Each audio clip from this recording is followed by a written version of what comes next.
पर मैं उस बात के ऊपर आपका ध्यान आकर्षित करना चाहूंगी जिस बात के ऊपर आप लोग सबका मन लगा हुआ है। याद रखना 2008-13 के अंदर राजस्थान के अंदर ये सरकार आई अशोक गहलोत की, तो उसके बाद हमारा विकास सब ठप हुआ। उसके बाद आपने हमको 163 सीट दी। हमारी सरकार ने एक नए आयाम छुए, वो आप लोगों की वजह से, जिसके अंदर हम लोगों ने मिलकर हमारे प्रदेश की तकदीर को बदलने का काम किया। चाहे वो रोड्स में हो, चाहे बिजली में हो, चाहे वो पानी में हो, चाहे वो शिक्षा में हो, और चाहे वो चिकित्सा के अंदर क्यों न हो।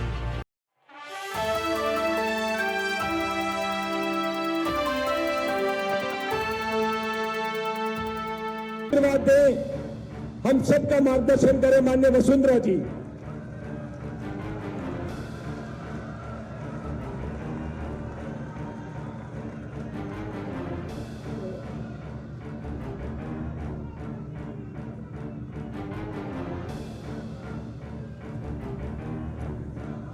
मंच पर आसीन, अब मेरे को 2 मिनट दोगे आप लोग सब। मंच पर आसीन हमारे आदरणीय राष्ट्रीय अध्यक्ष श्री जे.पी. नड्डा जी, हमारे चुनाव प्रभारी श्री प्रहलाद जी जोशी, हमारे प्रदेश प्रभारी श्री अरुण सिंह जी, हमारे प्रदेश के अध्यक्ष सी.पी. जोशी जी, नेता प्रतिपक्ष राजेंद्र राठौड़ जी, उपनेता प्रतिपक्ष श्री सतीश जी, केंद्रीय मंत्री आदरणीय गजेंद्र जी और आदरणीय कैलाश जी चौधरी, मंच पर उपस्थित सब विधायकगण, एमपी सांसदगण, पूर्व मंत्रीगण और हमारे पार्टी के सब अधिकारीगण और मेरे सामने बैठे हुए हमारे क्षेत्र के परिवार के सब परिवारजन जो भी बैठे हैं, उनको सबको मैं सबसे पहले प्रणाम करना चाहती हूँ। ये त्रिनेत्र गणेश जी को सबसे पहले मैं नमन करना चाहूँगी और उनसे आज प्रार्थना ये करना चाहूँगी कि राजस्थान की जनता के ऊपर उनकी भरपूर कृपा बनी रही। आज हमारे मार्गदर्शन करने यहाँ आदरणीय राष्ट्रीय अध्यक्ष श्री जे.पी. नड्डा जी हम सब के बीच में हैं और आप सबकी ओर से मैं उनका दिल से स्वागत करना चाहूंगी। जोर से ताली बजाओगे तब मजा आएगा, फिर हमको भी मजा आएगा कुछ बोलने में। ऐसे क्या करते हो? इनके कुशल नेतृत्व में भारतीय जनता पार्टी निरंतर बहुत तेजी से आगे बढ़ रही है, जो आप सबके सामने है। आज वही भाजपा जिसने माननीय मोदी जी जैसे एक विजनरी और लोकप्रिय प्रधानमंत्री हमारे देश को दिया है। आज याद आ रहा है मुझे 26 अप्रैल 2003 का, जब हमने राजसमंद से चारभुजा मंदिर से परिवर्तन यात्रा पिछले बार चालू की थी। कल भी मैं उनके दर्शन करके उनके आशीर्वाद को लेकर मैं आपके बीच में यहाँ आ रही हूँ, क्योंकि राजस्थान की जनता से विशेष लगाव और यहाँ की महिलाओं का अपार स्नेह और समर्थन जो हमें मिला है, वो हम कभी भी भूल नहीं पाएंगे। इसी का नतीजा है कि पहली बार भारतीय जनता पार्टी ने बड़ी जोरदार बहुमत से 120 सीट मिले और उसके बाद यहाँ दर्शन करके, गणेश जी पे दर्शन करके आशीर्वाद हम लोगों ने लेकर जब 2003 से लेकर 2023 के सफर करे हैं और आपके क्षेत्र के अंदर करे हैं, कभी ऐसा नहीं लगा कि हम पराये के बीच में हैं, क्योंकि आप लोगों ने जो प्यार दिया, जो साथ दिया, जो आशीर्वाद दिया, वो हम लोगों को एक पवित्र बंधन, एक पारिवारिक बंधन में बांधने का काम करता है और मैं उसके लिए आप सबको बहुत बहुत अपनी ओर से आभार प्रकट करना चाहती हूँ। आज हमारे बीच में नड्डा जी हैं। मैं ज़्यादा समय नहीं लेना चाहती हूँ, पर मैं उस बात के ऊपर आपका ध्यान आकर्षित करना चाहूँगी जिस बात के ऊपर आप लोग सबका मन लगा हुआ है। याद रखना 2008-13 के अंदर राजस्थान के अंदर ये सरकार आई अशोक गहलोत की, तो उसके बाद हमारा विकास सब ठप हुआ। उसके बाद आपने हमको 163 सीट दी।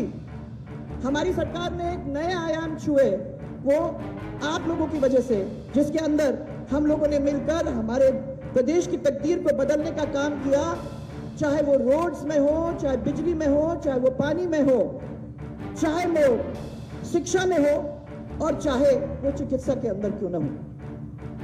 पर सबसे बड़ी बात, जब इस क्षेत्र के अंदर दौरा करती थी तो आपकी एक बहुत बड़ी जरूरत उसमें से मेरे पास निकल के आई।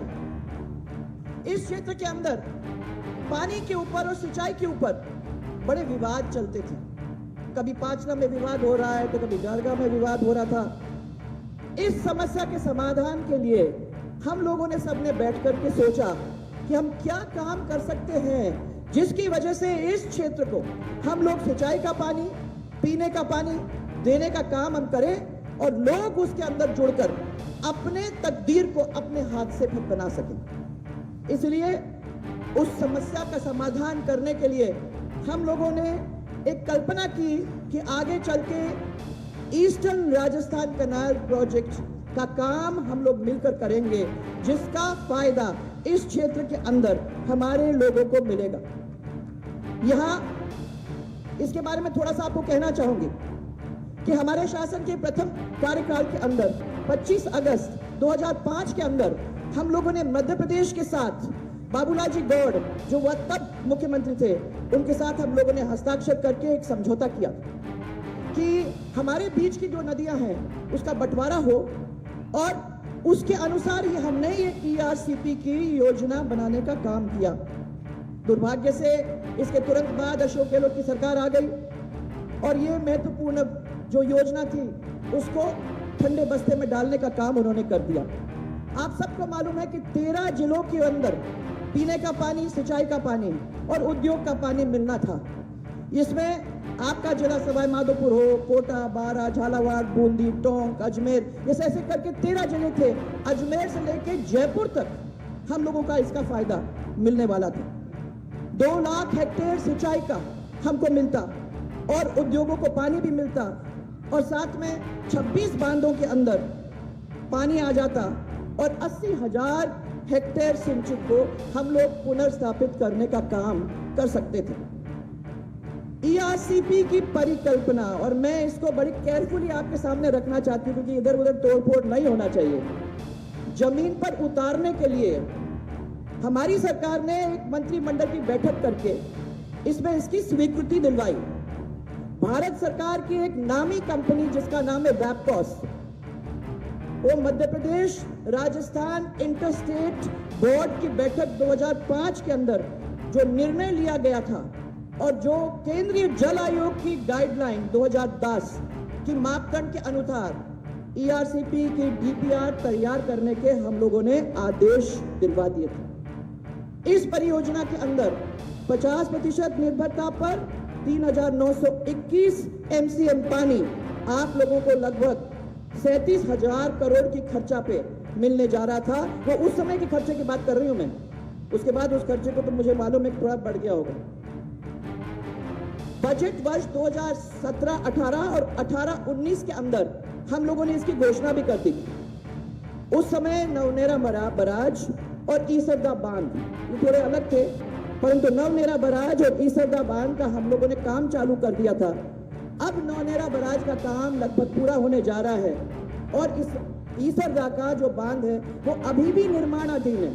मैं मानती हूं कि उसके ऊपर थोड़ा सा ध्यान और दिया जाता तो जिस तरीके से नवनेरा बराज अब संपूर्ण होने जा रहा है, उसी तरीके से इस ईसरदा के बांध को कंप्लीट हो जाना चाहिए था, ताकि इस पूरे इलाके के पानी में कोई अवरोध नहीं आता। इस परियोजना के अंदर हम करीबन 1536 करोड़ रुपए ऑलरेडी इसमें खर्च हो चुके हैं। फिर वर्तमान कांग्रेस सरकार के पिछले 4 साल के अंदर ERCP के अंदर कोई भी गंभीर प्रयास नहीं किया। इसके कारण जो परियोजना की लाभ इन 13 जिलों के अंदर मिलना चाहिए था वो हम लोगों को नहीं मिला। इस परियोजना को जानबूझकर अब विवादित बनाने का काम किया है, जबकि मध्य प्रदेश और राजस्थान के बीच जल बंटवारे को लेकर समझौता पहले ही हो चुका था। मध्य प्रदेश ने तो इस समझौते के आधार पर 2017 के अंदर 2 बांध मोहनपुरा और कुंडालिया बना लिए, जिससे 2 1,25,000 हेक्टेयर सिंचाई और पेयजल उपलब्ध हो रहा है। इनका अगला तीसरा बांध भी अभी बहुत ही जल्दी काम हो जाएगा, उसका भी काम चल रहा है। पाटनपुरा के अंदर वो भी निर्माणाधीन है, वो हो जाएगा बहुत जल्दी। गहलोत साहब तब भी सो रहे थे और अब भी सो रहे हैं।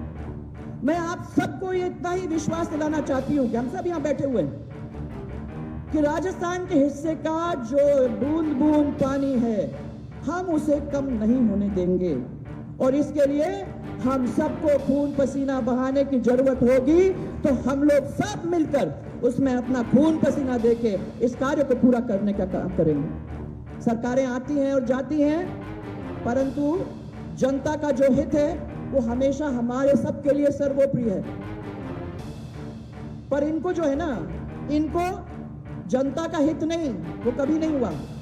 अपने हित के मतलब रखते हैं ये लोग, उनको जनता के हित से कोई मतलब नहीं है, खुद के हितों से ही मतलब रखते हैं।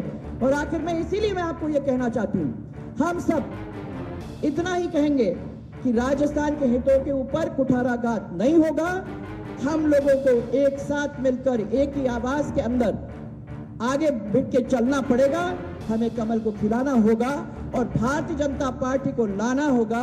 इसी विश्वास के साथ मैं आप सब लोगों को बहुत सारा प्यार और बहुत सारा धन्यवाद देना चाहती हूँ। एक जोरदार नारा मेरे साथ, जय जय राजस्थान। जोर से बोलो भाई, ऐसे नहीं चलेगा। जय जय राजस्थान। सबको मेरा बहुत सारा धन्यवाद।